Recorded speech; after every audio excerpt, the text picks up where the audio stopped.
Assalamualaikum warahmatullahi wabarakatuh. Perkenalkan, nama saya Yohana Amalia Puspa dengan NIM 8604966673.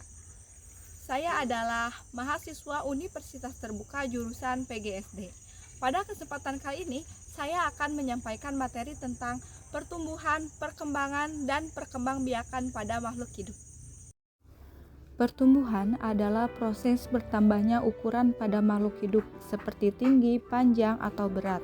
Sedangkan perkembangan adalah proses perubahan makhluk hidup menuju kedewasaan yang ditandai dengan bertambahnya kemampuan dan fungsi tubuh. Pada praktikum yang pertama yaitu saya mengamati pertumbuhan dan perkembangan tumbuhan kacang hijau. Berdasarkan hasil pengamatan selama 10 hari, biji kacang hijau mengalami proses perkecambahan. Pada tahap awal, biji menyerap air atau imbibisi sehingga kulit biji pecah dan akar mulai tumbuh. Selanjutnya, batang tumbuh lebih cepat dibandingkan akar, terutama pada hari ketiga hingga hari kelima. Hal ini terjadi karena adanya pemanjangan sel yang dipengaruhi oleh cahaya dan hormon pertumbuhan. Sementara itu, pertumbuhan akar cenderung lebih lambat karena lebih berfokus pada penyerapan air dan nutrisi. Secara keseluruhan, pertumbuhan kacang hijau berlangsung secara bertahap dari biji hingga menjadi tanaman muda dengan kondisi lingkungan yang mendukung. Yang kedua yaitu mengamati pertumbuhan dan perkembangan pada lalat buah. Berdasarkan pengamatan selama 7 hari, lalat buah mengalami proses perkembangan meskipun tidak sempurna. Pada hari pertama dan kedua, lalat masih aktif dan mulai beradaptasi serta diduga meletakkan telur pada media makanan. Pada hari ketiga, mulai terlihat telur berupa bintik-bintik kecil. Kemudian pada hari keempat, telur menetas menjadi larva atau belatung yang bergerak aktif. Pada hari kelima, jumlah larva semakin banyak, namun lalat dewasa mulai melemah. Memasuki hari ke-6 dan ke-7, tidak terjadi perkembangan ke tahap pupa. Kondisi media yang terlalu lembab dan kurangnya sirkulasi udara menyebabkan lalat mati dan perkembangan terhenti. Sehingga siklus hidup lalat buah hanya mencapai tahap larva dan belum sempurna. Yang ketiga yaitu perkembangbiakan tumbuhan. Pada pengamatan ini, saya memilih bunga tulip Afrika yang merupakan salah satu contoh bunga sempurna. Bunga tulip Afrika ini berkembang biak secara generatif melalui penyerbukan dan pembuahan. Secara morfologi, bunga ini berbentuk seperti trompet dengan warna merah keoranye-oranyean dan memiliki 5 mahkota bunga. Hasil pengamatan menunjukkan adanya 4 benang sari yang menghasilkan serbuk sari sebagai alat kelamin jantan. Selain itu, terdapat putik yang terdiri dari oparium, tangkai putik, dan kepala putik. Oparium berfungsi sebagai tempat terjadinya pembuahan.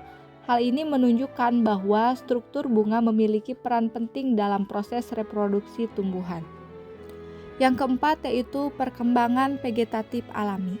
Perkembangbiakan vegetatif alami adalah cara tumbuhan berkembang biak tanpa melalui proses pembuahan. Pada cara ini, tumbuhan baru tumbuh dari bagian tubuh induknya, sehingga memiliki sifat yang sama dengan induknya. Berdasarkan hasil pengamatan, terdapat beberapa jenis perkembangbiakan vegetatif alami, yaitu pertama, tunas. Contohnya pada tanaman bambu dan pisang. Tunas muncul dari bagian pangkal batang atau akar yang berada di dalam tanah. Tunas tersebut kemudian tumbuh menjadi tanaman baru di sekitar induknya, sehingga tanaman tampak tumbuh berkelompok. Cara ini memudahkan tumbuhan untuk berkembang biak dengan cepat. Yang kedua yaitu akar rimpang. Contohnya pada tanaman jahe dan kunyit. Rimpang merupakan batang yang tumbuh di dalam tanah dan memiliki ruas-ruas. Dari setiap ruas dapat tumbuh tunas baru. Rimpang juga berfungsi sebagai tempat penyimpanan cadangan makanan, sehingga membantu pertumbuhan tanaman baru. Ketiga yaitu geragih. Contohnya pada tanaman stroberi dan eceng gondok. Geragih adalah batang yang tumbuh menjalar di permukaan tanah atau air. Pada bagian tertentu dari geragih akan muncul tunas yang kemudian tumbuh menjadi individu baru. Cara ini memungkinkan tumbuhan memperluas daerah tumbuhnya dengan cepat. Keempat yaitu umbi. Contohnya pada tanaman singkong, bawang merah, dan bunga bakung. Umbi merupakan bagian tumbuhan yang mengalami pembengkakan dan berfungsi sebagai tempat menyimpan cadangan makanan. Dari umbi tersebut akan tumbuh tunas yang berkembang menjadi tanaman baru. Yang terakhir yaitu perkembangan vegetatif buatan. Pada praktikum kali ini saya memilih praktik pencangkokan. Pencangkokan adalah salah satu cara perkembangbiakan vegetatif buatan pada tumbuhan dengan cara menumbuhkan akar pada batang tanaman yang masih terhubung dengan induknya. Cara ini dilakukan dengan menyayat kulit batang kemudian menutupnya dengan tanah lembab agar akar dapat tumbuh. Pada praktikum ini dilakukan pencangkokan pada pohon sawo selama 7 hari. Pada hari pertama dilakukan penyayatan batang untuk merangsang pertumbuhan akar. Kemudian pada hari kedua ditempelkan tanah lembab dan dibungkus plastik. Pada hari ketiga hingga ketujuh belum terlihat pertumbuhan akar, namun kondisi tanah tetap lembab. Hal ini menunjukkan bahwa proses pencangkokan membutuhkan waktu lebih lama dan dipengaruhi oleh kondisi lingkungan seperti kelembapan dan suhu.